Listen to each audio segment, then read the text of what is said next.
Welcome to the TELUS Originals DocTalks, a series of talks dedicated to craft, themes, and ideas behind TELUS Originals documentaries with the people behind and in front of the camera.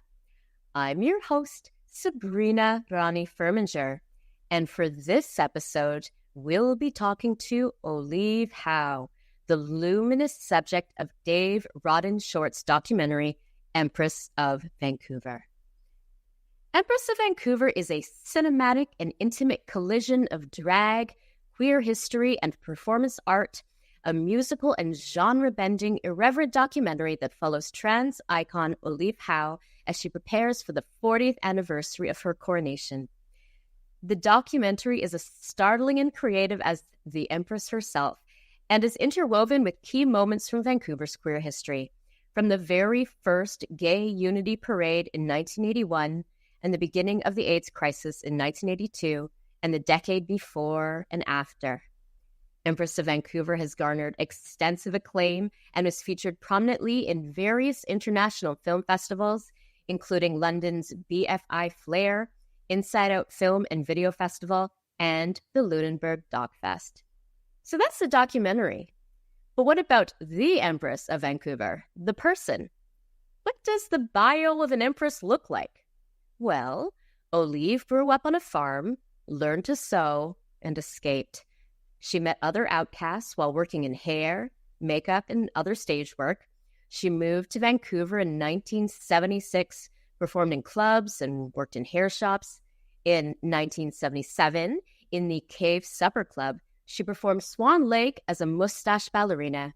And she's been performing in Vancouver and up and down the West Coast, and also sewing and painting and doing hair ever since.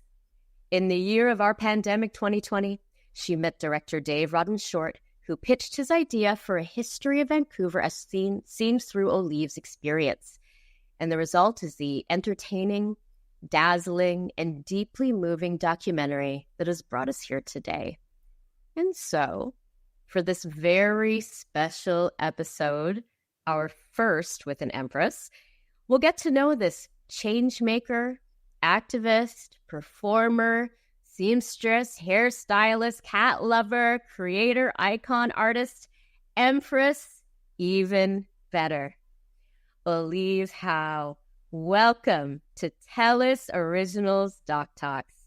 Thank you. Very happy to have you, our very first Empress guest, here today. I ran through a very long list of your titles just now, and I have watched this incredible film twice and also admittedly read obsessively about you online. So even though I've done all that, though, I feel like that list of titles doesn't even do you justice. How do you describe what it is that you do? The world is a stage. That's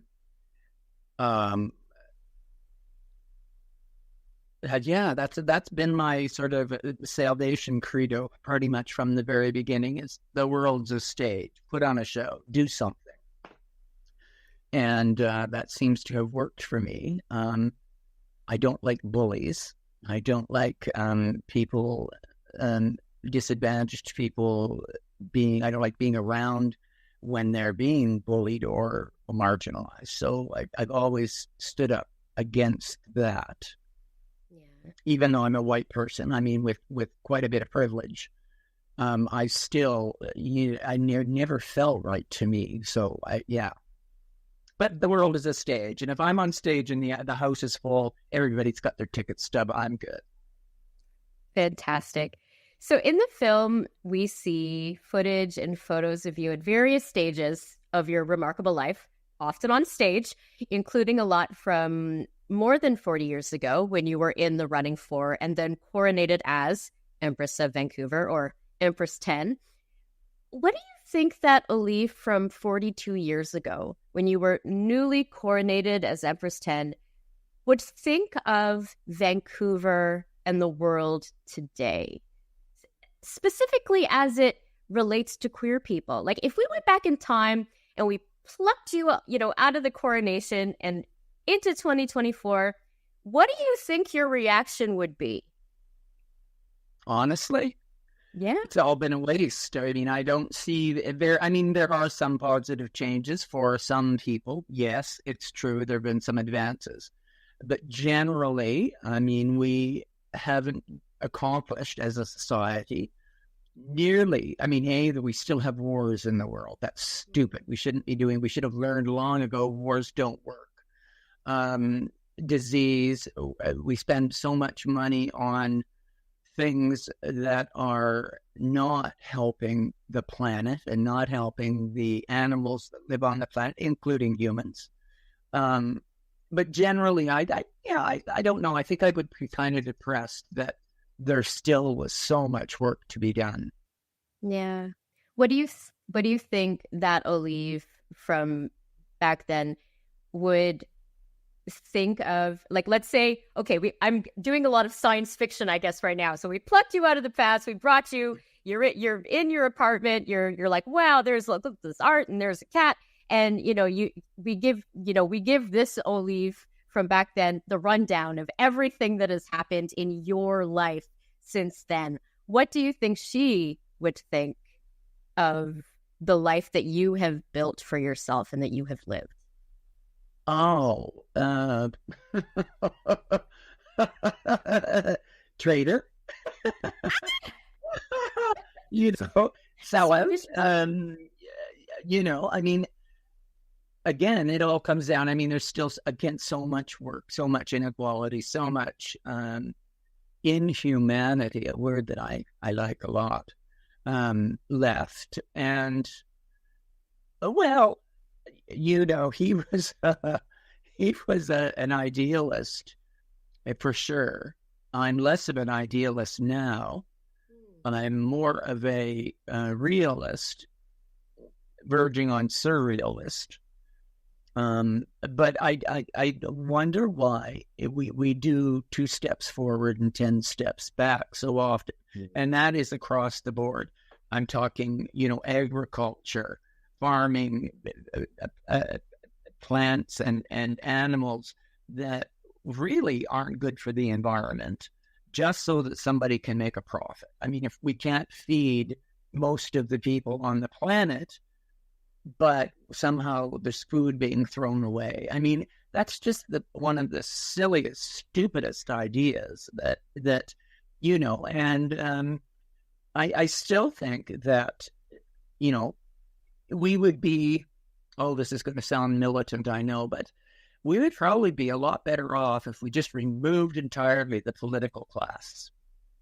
There's a layer there that is so outside of the lived experience of most usual citizens. Let's just deal with Canada, and lots of other countries have their own version of that. I mean, the privilege and the rules that apply to the political class seem to be almost something from a sci-fi movie to most everyday people that are struggling to survive, even when you're surviving in Canada, where it's relatively, a lot of people have a lot of access to food and shelter and healthcare. Not everybody, but a lot of people do. So yeah, I think I don't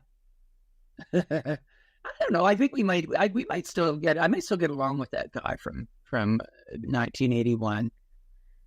I mean, he that's back when drugs were really good, and he did a lot of them. I don't drink, I don't smoke, I don't do street drugs. I mean, handfuls of pharmaceuticals a day to stay alive. Thank you to the pioneers who worked to get AIDS chemo for us poor old survivors. I can't, honestly, I think if I was to meet the Oliv from 81, I think they'd probably be like, no, this isn't real. You didn't survive. None of us could have survived all that. Sometimes I think that anyway. But here I am. It's so fortunate to have subsidized housing and to have food in the fridge. And, my beloved son, so he's sleeping in the corner. I can faintly hear him snoring. I love cat snoring. I don't like people snoring at all, but a cat, like, oh, I love it. Hopefully your cat. What is his name? Fox. Well, I hope that Fox graces us with his presence at some point. Yeah, entirely up to him. I can't bribe him. Oh, of course. Well, he's a cat. Okay, so this documentary, then, how did we end up with this film? Like, was Dave the first documentarian? I'm assuming he isn't the first documentarian who was like, Oliv, I'd love to make a film about you. Your story is incredible. Like, how did you meet him? And what is it that he said, that made you agree? Well, yeah, by no means. I mean, there have been lots of people in the past who wanted to figure out a way to make something of, I mean, because there was so much documentation, even more than most of us had realized, including myself and/or I'm sure Dave Short. I used to go for coffee. There was a Starbucks at the across from Pump Jacks. It was in the hotel on Davie Street there, and sit inside. And one day there's lots of different people would come and go. And then one day this person came over and said, excuse me, you're Oliv, right? And can I talk to you for a minute? And yes. And well, I make movies and I'm a documentary filmmaker. And I heard so much he had just finished making his award-winning, what was the name of his one on celebrities, the club. And he said, everybody said, oh, you should talk to Oliv. She was there. She'll remember that. And so he introduced himself, and that was Dave Rodden Short. And he said, well, I would love to talk to you about doing a documentary. And I went, oh, Lord. And then I came home and started looking around at how many boxes of archival stuff I had, and so we met for coffee again and again, and it started. And so finally, and then I met Jessica, who was his partner at Lantern Films. And it just went from there. And because of the pandemic, I mean, everything was shut down. So, we're meeting outside, having a coffee, and then going and sitting in the park and discussing details of what, the legal details of what we were going to do. And, I mean, I realized that they were genuine, that they weren't just, I mean, there was no money in documentary film. So I thought, well, they're not just trying to figure out how to make a buck, And I actually liked them both. And when we started shooting on December 21st, 2020, I was out for the Merry Xmas thing, touring all the hotels downtown, and Dave came and shot, and it was really interesting to see this sort of person who didn't know me really, but watch him react to the way people were reacting to me when I was doing that character. And the responses that he was getting filming this from them, like they were almost like he was just some employee bothering me or something. I mean, it was kind of funny, And when we got met for coffee a few days later, and he said, some of that footage is just amazing. I don't know how much of it we'll use, and so then we put the call out for people to come along and be interviewed, and put a call out for anybody with archival documentation, photos or videos or anything. And a lot of the artist run centers, the Video Inn, the Western Front, the Pit, the Grunt Gallery, a lot of those places had a lot of footage. And Andre Tardif, I mean, I knew he had footage from back then, because I remember him getting complaints from people about him filming in these events, because you weren't legally allowed to film at events then. And so he was just a gem of I mean, I'm sure he still has a huge library of footage that somebody should pay him to digitize so he can get it Yeah. But everything just, I mean, when I said to Dave, well, I'm going to start going out on Friday nights, so I'll go out on Friday nights. If you want to show up and film, great. And so we agreed to that. And then Dave said, well, I'm also going to want to have some, in at home interviews with you. And I went, oh yes, okay, but those are going to be harder for me to do because I live such a structured life. So, if you're going to show up on a day when I'm not going out, I mean, if it's a bike day, you're obviously going to have to show up after I've been out biking.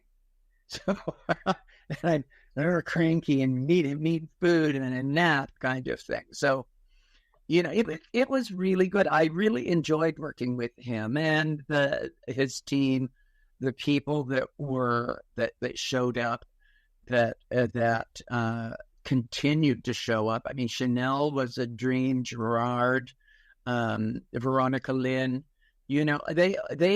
I barely knew. I knew Chanel a bit, and I certainly knew Gerard, but most of the other ones I didn't really know. But they're showing up, and Dave said at one point, halfway, 6 months into shooting or something, and he said, "There's just too much footage. We're going to have to pare this idea down from a history of queer Vancouver through and Oliv's take on it over her years here. We're going to have to tone it down to just one kind of period because there's just so much stuff that was being turned in and made available." So that was the really bonus, I think, for me, was that so many people had a chance to have their mildewing old VHS tapes or whatever they were pulled out and dusted off and digitized and available for viewing. I mean, that's like a real mine, a gold mine, if you will. Mine. Yeah. I mean, it's the Gable Vision stuff alone was, I mean, I hadn't seen so much of that. Actually, that does lead to into my next question. Because I think for, millennials and Gen Z and whatever the latest generation is called, my daughter, I don't know. They've grown up with a version of Pride, especially that is supported by, all the big corporations and the political class and the mayor. And I mean, we've seen the prime minister march in the parade, and yet they might be shocked by the scenes, in your film, from 40 plus years ago of Vancouver's mayor and most members, not all, but most members of city council just spouting like bigotry when presented with the idea of, gay unity parade and gay unity week. But like, you were there for all of it, from the bigotry at the highest levels of civic leadership, to the many hard-won, battles, like including leading listeners and viewers, listen to this, leading Canada's first official Pride parade in a wedding dress. Yeah. What do you want younger generations to know about that period of time? And why is it important to know what came before? Because I would imagine that if we lose something, if we don't know or don't acknowledge or don't even know where Pride came from, where, I mean, I think in the film you talk about at the first gay unity week, like people were arrested if they stepped off the sidewalk because there wasn't a permit for it. So 1980, the year before. Well, and that was, I mean, they said, well, we're going to have it at Nelson Park. We're just going to walk. We're not allowed to have a parade, but we're going to walk around the park and march and carry, So we were all at that park. And at every corner, there were 2 or 3 police cars and police wagons. And if you stepped off the curb for any reason, even if you had to go to work and run home, they would arrest you and put you in handcuffs. And at one point where I was, there was about 5 people bent over the hood of this car with their handcuffs, including John Kozachenko, who's still kicking, still running around. Well, in his scooter, but still. And when Mike Harcourt said, as city councilor, there's an election in November of 1980, he said, if you want your unity parade, then you elect me as mayor. I'm going to run for mayor, because even he could see how bigoted Jack Ulrich and all the rest of those people were. And so it's like, when I got some phone calls from people saying, well, do you want to do something? Well, what do you want me to do? I'm willing to do whatever I can. And when they said, we need you to open this parade in 1981, we need you. And I said, well, what do you want me to, oh, we want you to be as wild as you want to be. And so my friend, John Michalak, Emperor 6, and his business partner, Jim Brand, who owned a fleet of caddies, some convertibles and Lincolns, said, well, you can have the Lincolns, you can ride in the Lincolns. And then my friend Bob Scullion had a beat up old convertible Rambler, said, no, you're going to ride with me. So, and I had this wedding dress, and it fit, and from the 1930s. And I thought, seed beads and seed pearls, and it fit. And I thought, oh yes, with a really big ostrich feather waving, and my Alan Mickley glasses and waving, and nobody threw anything at me. But when we got to the end of it at what I call Alexandra Park, and I'm sitting there on the lawn, and people started showing up with tomatoes, had tomatoes thrown at them, and a few people had rocks thrown at them. And when I'm saying, what happened? Oh, the people they were being really nasty. And, well, what did the police do? When I complained to the police, they just told me to keep moving. Now, that was 1981. That we had the parade, one lane down Nelson and one lane along Pacific Boulevard. Big tour buses were coming along the other way, and they were stopping, and tourists were hanging out of the windows taking pictures, And I'm thinking to myself, they said, well, didn't anybody throw anything? Nobody threw anything at me. I would have got out of the car and pounced. Look, a kidney, And when the media at the Alexandra Park, when the media came up and asked me, wanted to do interviews, they didn't do a scrum like they do now, where they're all there. They would come up with their camera person and do an interview and ask you questions, and they would come up and then they would ask all these questions about what I thought equality meant and blah blah blah blah blah. And then at the end they would say, okay, thank you very much, and they go to when I said, well, aren't you going to ask me about the wedding dress? And they would say, oh, is there something about the wedding dress? And I said, well, we've been talking about equality.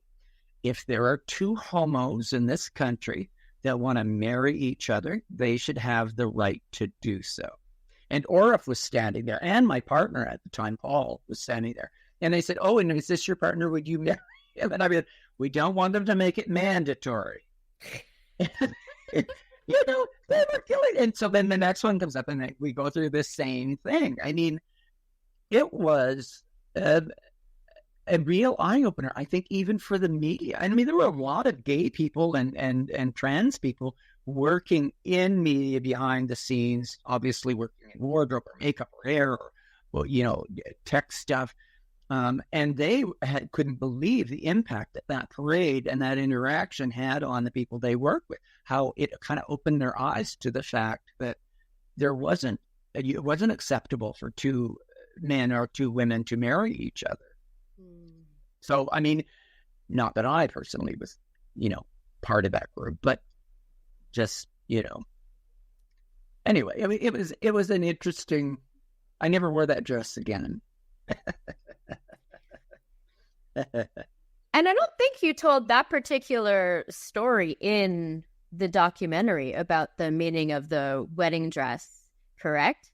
No, I did. Well, I may have told Dave on camera, but he may just not have used it in the film. It may be in the City of Vancouver LGBTQ archives, which you can go to and check out. I don't know what's in it. I haven't seen the outtakes. I would love to watch Dave's 18-hour director's cut of this film with everything in there. Right. But why, my original question though, why is it important for the younger generations to know what happened during that time? Because even you're talking about, the police, And, in recent years, like there have been, people who don't want the police to be part of Pride and stuff. And, and some people are like, well, if they want to, what's Pride? And they don't, might not know the history, right? So why, like, in your opinion, like, why is it important, or is it important, for the younger generations to know this history? Well, all the younger generation has to do is put their glasses on and watch any interview with the leader of the official opposition from Ottawa, PP, the bigot. That person comes to power. You're going to suddenly find out that a lot of the stuff that you believe is enshrined in ancient manuscripts isn't. That it could be all taken away, one little pebble at a time, or indeed sweeping chunks of it away that you then don't have access to. And by no means is he, the only one. In the States, it's the same with that horrible person that's running there. And all over the world. India's just having its elections, and yet again, they voted down equal marriage in India. Yeah. And even though it's come up, like, I think 2 or 3 times at least for a vote, and they keep turning it down. And the Prime Minister of India has up for his election again. And he's campaigning militantly against Muslims in a predominantly Hindu country. And you kind of go, like, how can this be acceptable in the modern age? That, your religion, you should have freedom of religion.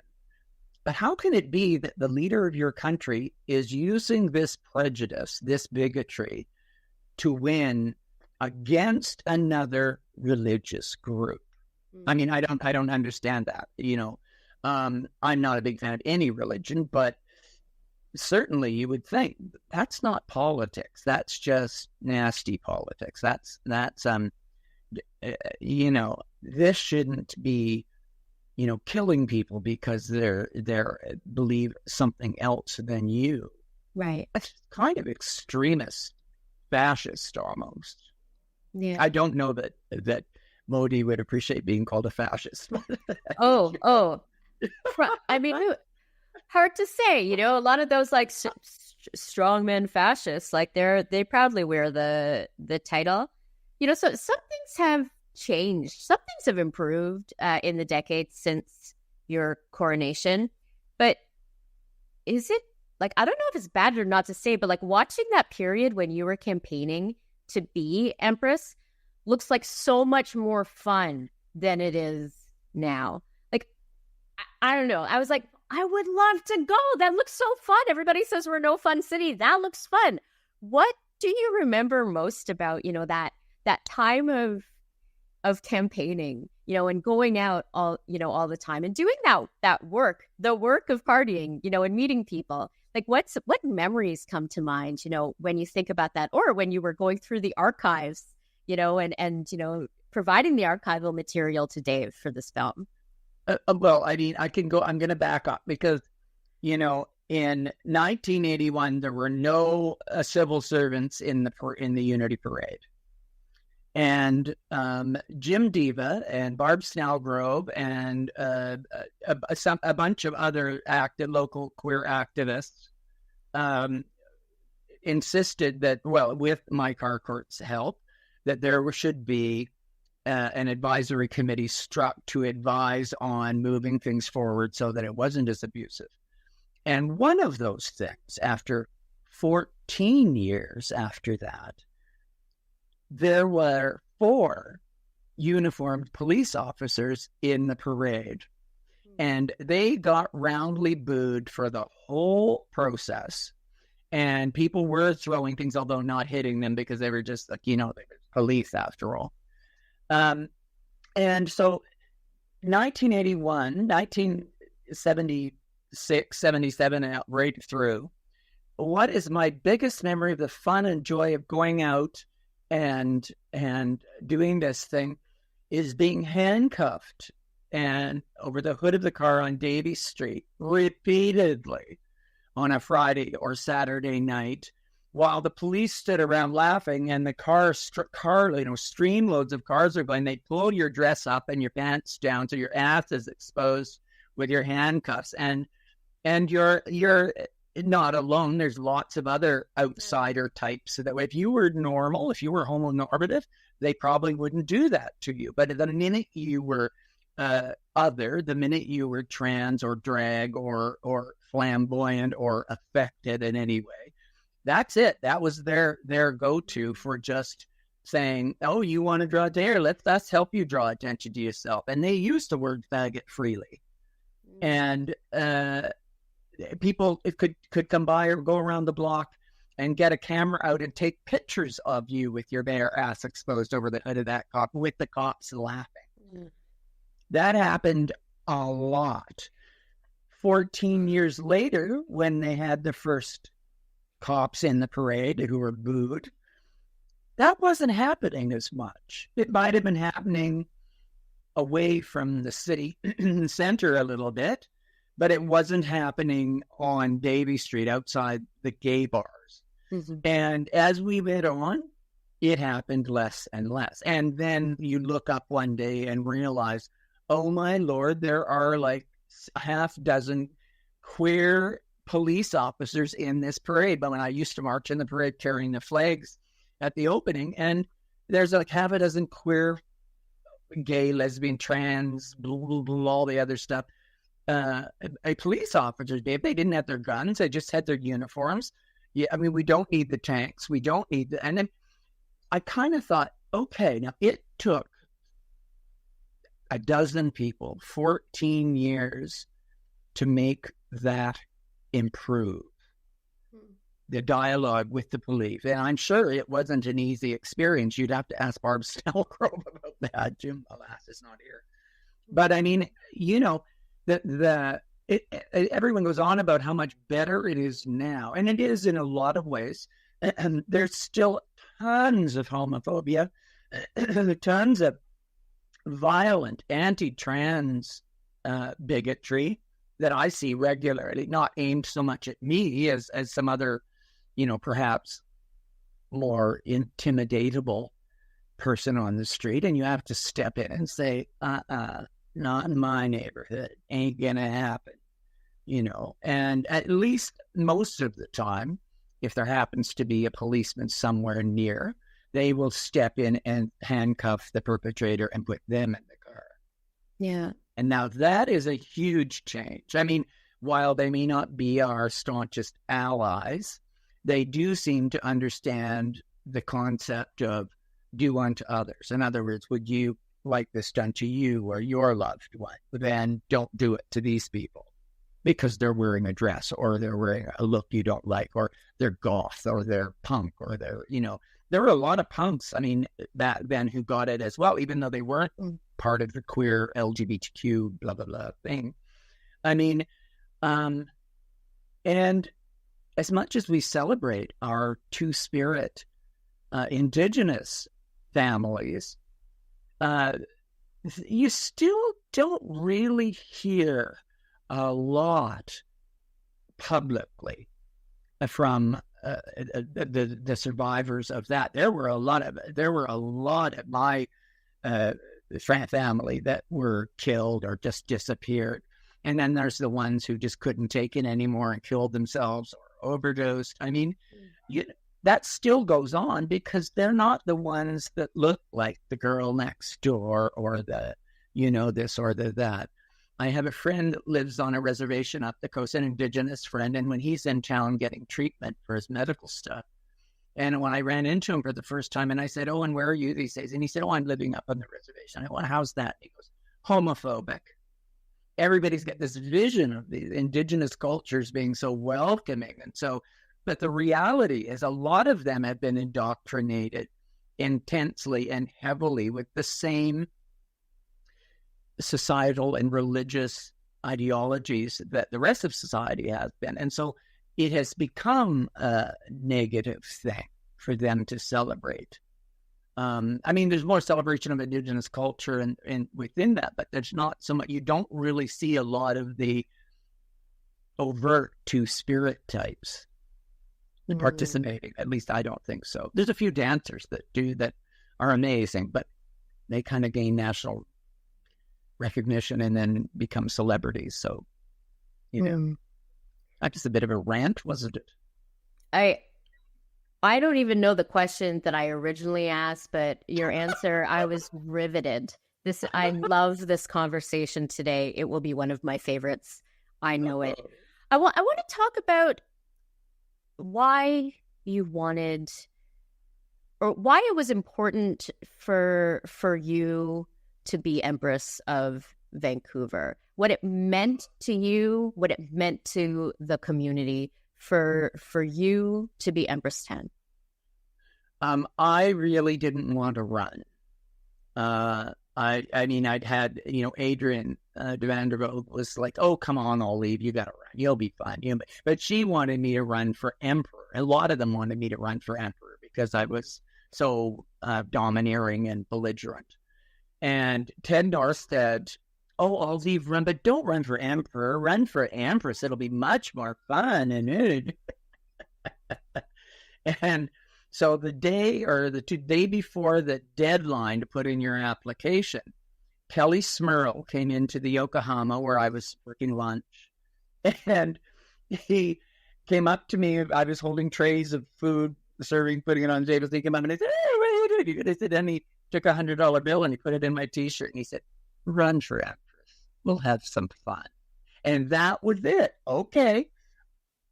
The only reason I ran was because of all of the outsider persons who were like, oh, Oliv, you'd be great. We could have even more fun than we're just having now. Because we were having a lot of fun just going out at night and having our parties. And we'd find out which bar wasn't busy on which night. We'd go there, and pretty soon that was their busiest night.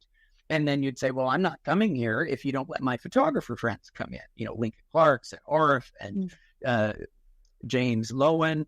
I mean... And so people could, and Andre Tardif, if it was kind of a different point where you could blackmail them into breaking the law a little bit, just so that you could get documentation. And then, like Orff would show up at my place the next day with contact negative sheets and some pictures he printed off in black and white. That was in the days when you had to use the chemicals to process the film. And he'd say, oh, look at this one. This one's really good. And we'd use, okay, let's put that on a poster for Wednesday night. So we were using the stuff that we just shot in the current. That triggered a lot of other people to be doing the same thing. I remember my friend Jimmy Cummins, Brain Eater, saying to me once, I want to do some stuff for your show. Jimmy, you want to do it? He said, no, I'm going to do some art. Okay. So he phoned me one day, the day of my show, and he said, have you got a show tonight at the Boom Boom Room? And I said, yes. And he said, can I bring some art down? Oh, sure. Bring it on down. He brought these triptych of big, huge paintings that he had to finish touching up when he put it on the stage as a backdrop. And then after the show, we auctioned it off. Wow. It was, that kind of spontaneous, creative,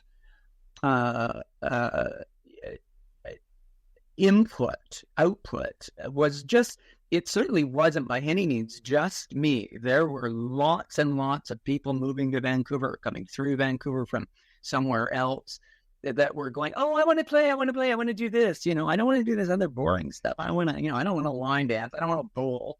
I want to do this fun stuff that you do. So sure, come on down, bring what you got. Let's play.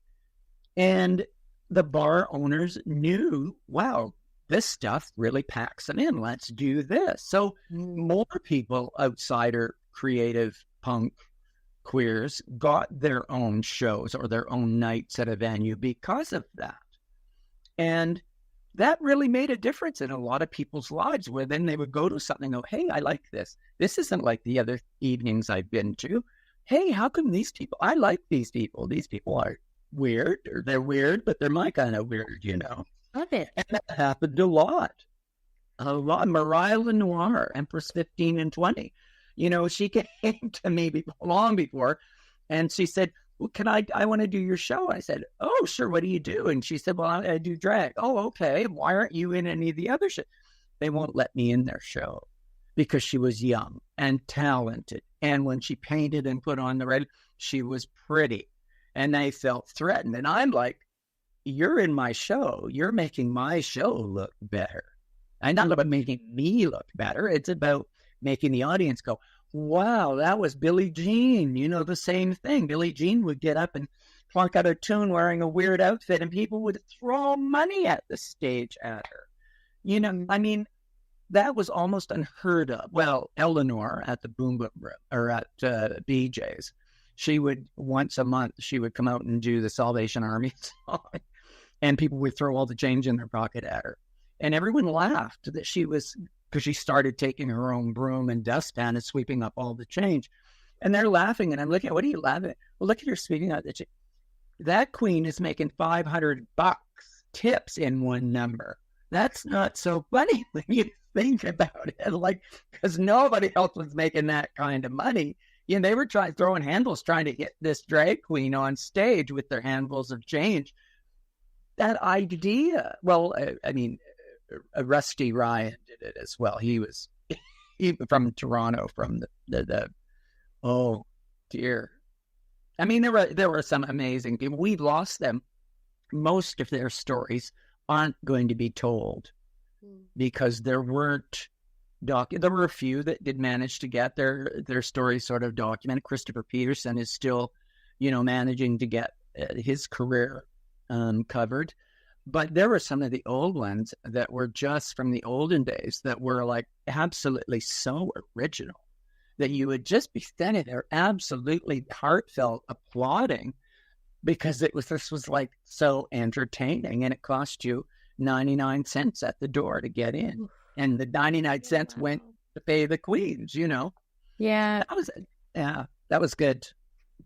That's kind of what I meant when I said that it looked like such a fun time, and I wanted to, be able to, like, I'm into time travel. Clearly, I would want to go back and go and see all of that. We need to talk about fashion, Oliv, because fashion is such an important part of your story. I know from the film that fashion ties directly into your name, Oliv. Actually, before I ask you my other question about fashion, can you share that particular story with our viewers and listeners? Where does the name Oliv come from? And that was my first drag name, Olive Drab. And most of my American and European friends, except for the French, still call me Olive, not Olive. Really? But there's no E. Oh yeah, I ran into old friends, occasionally Grace Jones at the Love Affair or the Limelight in Montreal. Olive, you're kind of killing yourself laughing. I was living in New York for the summer, working on this stage thing with my friend Bobby and they were older. They were like 19 and 20. And they were doing this stage thing, and it was it was August in New York, so it was 4,000 degrees Fahrenheit. You had no air.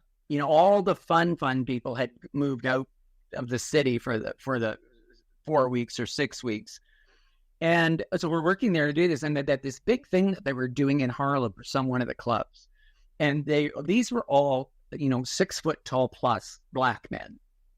And they're like, oh, Olive, you're going to make it here. I got you this 6 yards of schwan. Do me something. So I'm the only one that could sew. So I'm madly sewing up these outfits.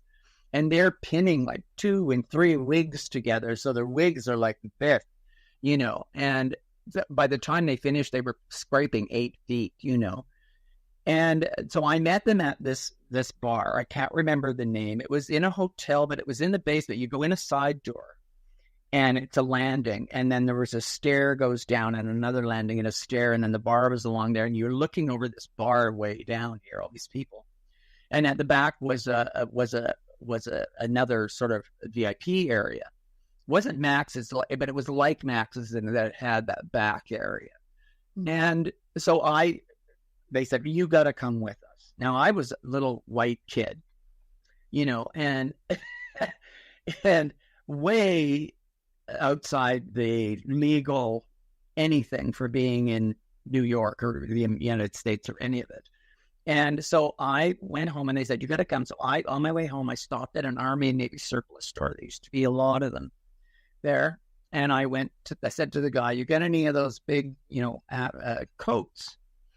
And he said, oh yeah, there's a rack. And this is August. He said, there's a rack back there. And then I went back and there's this rack of these military, wool mouton, military coats, long ones. And I said, well, how much do you want? And he goes, oh, they're $1 each. Well, if you take the whole rack, you can have the whole rack for $10. So I paid him the $10. Can I bring the rack back tomorrow? Yeah, okay, I'll bring it back. He let me, because I used to go in there a bit. And I went home and I cut them all out. I made myself a really long pencil skirt and like almost to my ankle. And I covered a pair of platform wedgies that were like this high, because I was short, And I did a turban that was quite high. I think it even had a feather, but I can't remember for sure. And I covered a pair of eyeglasses in this wool melton, and I covered a purse, and I made a pair of gloves, and I had a little crop top jacket. Oh. And so I showed up at this bar, and I'm entering from the sunlight into this bar. And I can't see a thing because I'm blinded by the outside light. So I close in there, and then I'm walking down the stairs, and I go down and I stop and try to get my light, try to get my vision. And I go to the bar, and these people are looking at me like, what is this?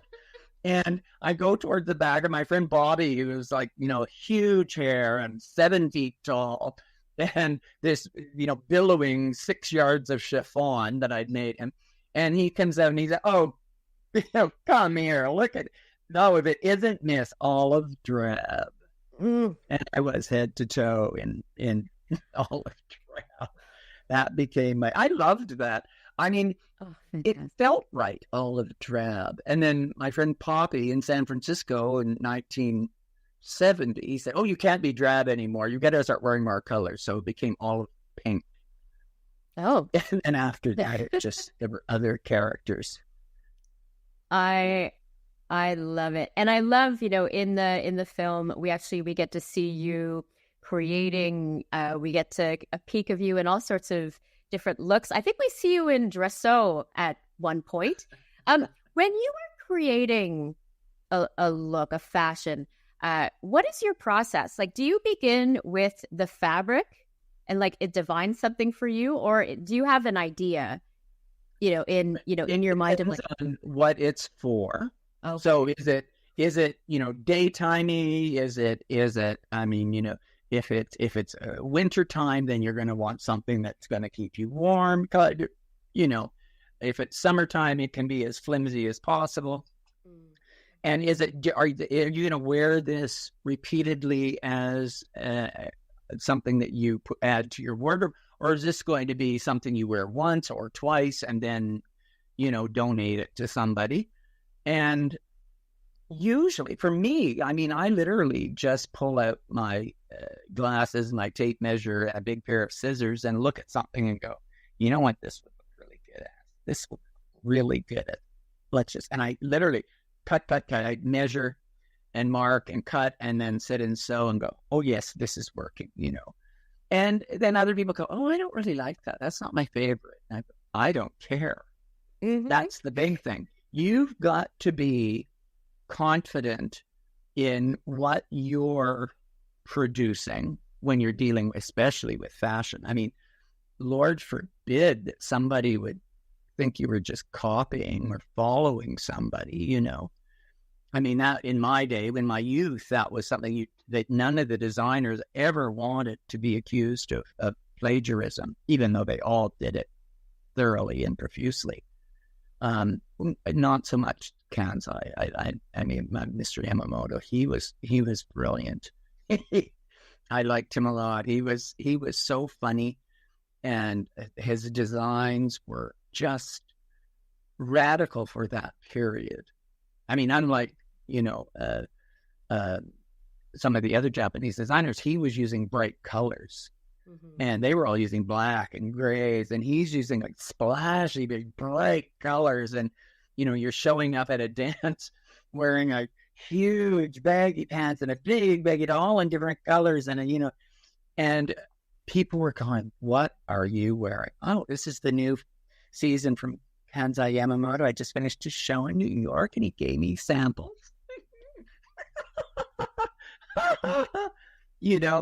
I mean, I don't think that really happens anymore. I mean, even locally, I don't know of a lot of the local designers that will make something specifically for somebody just to go out and, watch that person wow an audience or something. It seems to be, they seem to be a bit more protective of their ideas or their designs. I never felt that. You want to copy something I've done, knock yourself out. Do your version of it, Yeah. I didn't invent it, most of it. It was just something I saw somewhere in a book or a dream, and you kind of just add to it and make it more scary. Or just more and more. Okay, I'm glad you said that, because there is a part of me that wants to go to the Army surplus store and just see what I can do. You just walk out with armfuls of coats and, see what gown I can would cost you now? If you could find an Army and Navy surplus store, what it would cost you for one of those great big coats, even in August? I mean, they're going to be selling those for like $100. Yeah. In those days, they could barely give them away.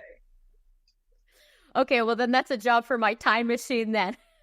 Another job. If I find one, snag it for you. So, much of the film, as you say, it was shot over COVID. Especially, you mentioned December 2020. Those were some dangerous days indeed. Beyond the masking and being outside and the limits of, on the number of people who could gather, how did COVID impact how you told your story, or what stories you wanted to tell? Well, I mean, we maintained all the protocols. I mean, I had my plastic visors that I wore when we were shooting. It was like, take the visor off and hold it behind your back or something, so you were shooting this film. And even in a lot of the pictures, even in the film, I think you'll see in my hand, I'm holding like a visor at, walking down the street. But we did maintain, the protocols that they had recommended.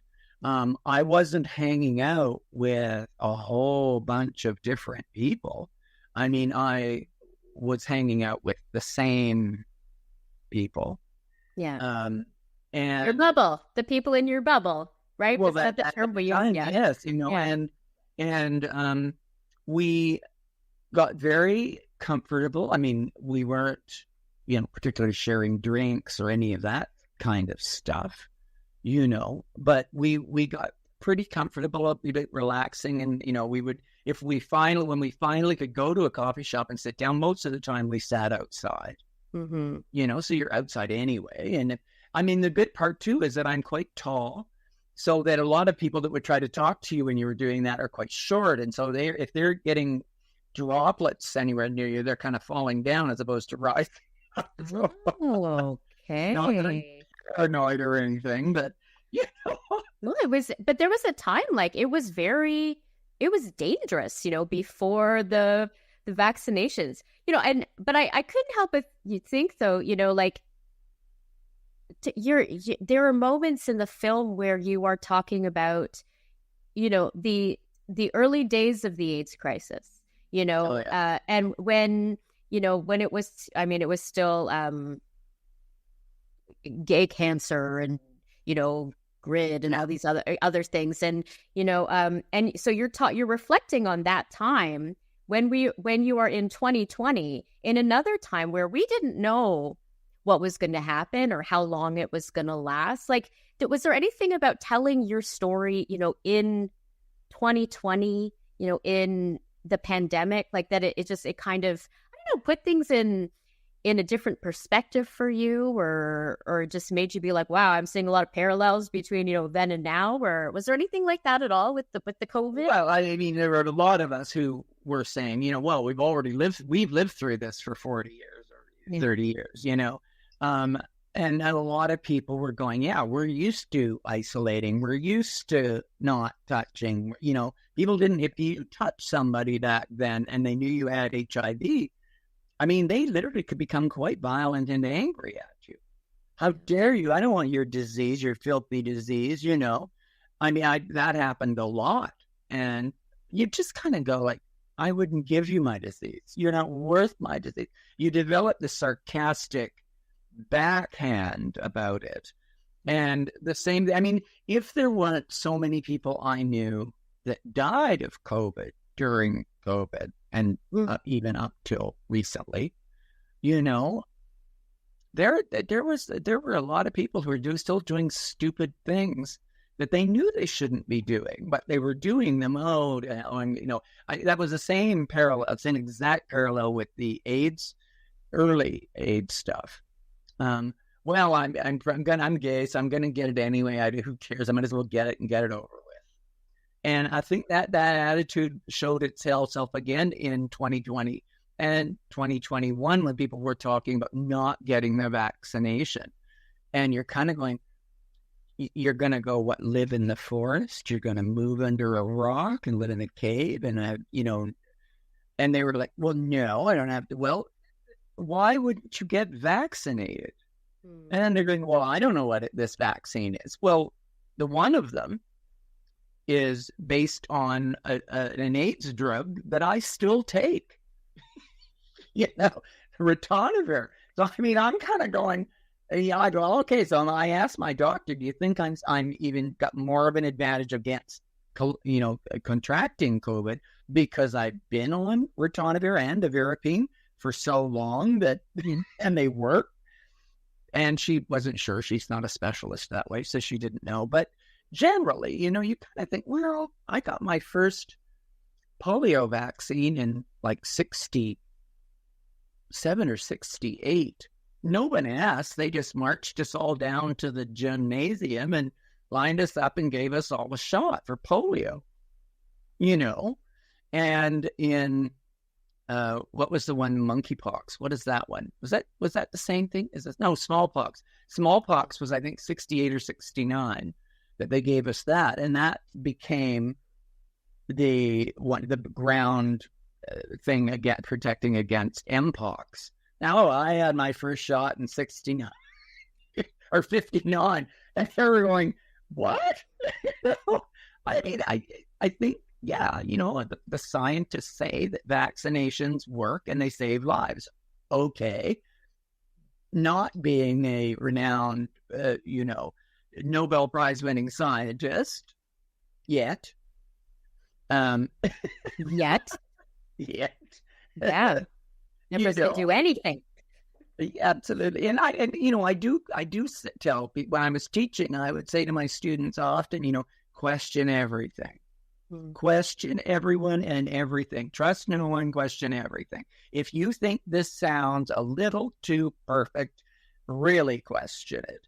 So you do question, but when it comes to things like medicine, medical stuff, if it was just one doctor saying, here, drink this, you know, horse tranquilizer, well, oh yeah, okay, that would have been Mandrax and Quaaludes back in the 60s and 70s. We did that already, you know. Or no, it was dewormer. That was it. Yes, right. Never, ever, even in my most addiction-covered days that I ever think, gee, I wonder if I could do some of that horse dewormer. I mean, you kind of have to keep that yourself a little above the lunacy of it all, you know. Yeah. Horse dewormer. I grew up on a farm, so horse dewormer wasn't that weird a thing, you know, but nobody ever thought about trying a shot of this. I mean, amazing. You know, I'm reflecting. We are coming to the end of our time together today, Oliv, and I have so enjoyed this conversation. I don't know if I could describe you more though now after this conversation, but I sure do like you even more than I did at the beginning, and I like you so much. So thank you so much for this time. So, final question. How would you like people to feel when the end credits are rolling on the documentary? Like, what conversations would you like to inspire Or what feeling would you like people to carry with them long after the film is over? Oh, they did it, we can do it. They changed things, we can change things. I mean, it's the only there's